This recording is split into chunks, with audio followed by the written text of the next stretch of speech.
Now, our next topic of chapter 13, right?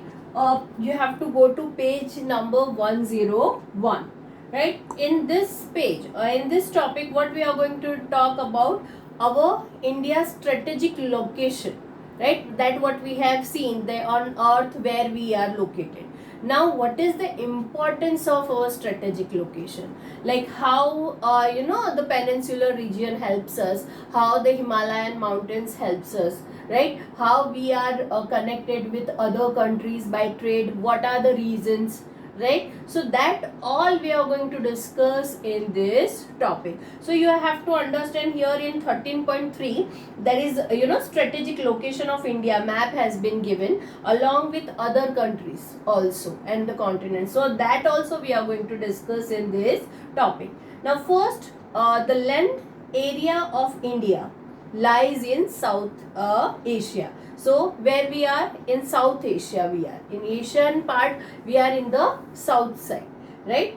In the like for example, this is the whole Asia. In Asia where we are in the southern side, Asia का southern side में we are here.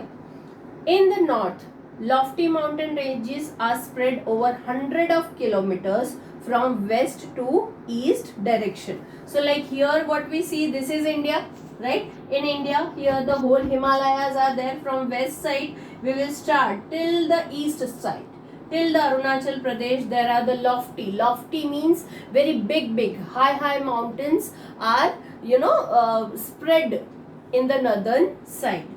That is why the commuting with Tibet and China is possible only through passes located at high altitude. Means because of, see, here Nepal is there, here Tibet is there, here China is there. So by the lofty mountains, by Himalayas, we can reach to Tibet also, to China also, and to Nepal also. So this is possible. Why? Because of the Himalayan mountains, and this all are on very high altitude. High altitude means the height from sea level is very high. उसको altitude कहा जाता है. Bay of Bengal lies to the east, Arabian Sea to the west of Indian Ocean. So now you can see this is the Indian Ocean, right? On the east side there is a Bay of Bengal. In the west side there is a Arabian Sea. So we are covered with water, right? The sea is utilized as a waterways, even though the land routes are obstructed by surrounding mountains. Like what we had already discussed in first chapter of history, when land routes were obstructed, right? At the time of Constantinople, how Europeans found the route to India, right? So what plays a very important role? Sea routes. If you have to come to India from any part of the world, it will be very easier to reach. Why? Because on three of our side that is covered with sea route.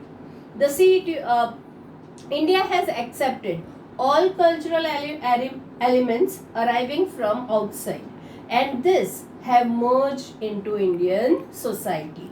So then Europeans came, French came, Dutches came, they all Mughals, everyone came into our country. We have taken their culture, we have accepted their culture, right? And because of that, culture confluence happened. Cultural confluence means we have accepted their culture, we have taken their culture. Like you will find many things over here which are of Britishers also, French also, Portuguese also. So because of that, what happened? A new type of modern Indian society emerged, right? So that is what the whole paragraph means about.